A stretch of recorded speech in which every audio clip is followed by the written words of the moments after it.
ஓடித்தான் பிடிச்சு வளைஞ்ச இடுப்ப கிள்ளி வைப்பான். இப்ப சீவி சிங்காரிச்சு அழகா நான் நின்னாலும் ஏதாச்சும் சாக்குதான் சொல்றான்.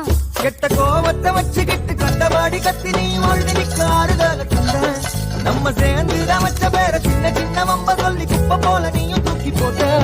ஏன் காட்டு பூச்சிதா உன்னை கலங்கடிக்குதா, பார்த்த அழகி எல்லாம் வேத்து வடிந்து போச்சா, விட்டாமு சந்தி நின்னு முட்டாளா என்ன ஆக்குற. மைனரு வெட்டி கட்டி மச்சினி மனசுல அம்பு விட்டான். மச்சினி கண்ணாடி மாட்டி கேட்டு என்ன பார்த்து நச்சு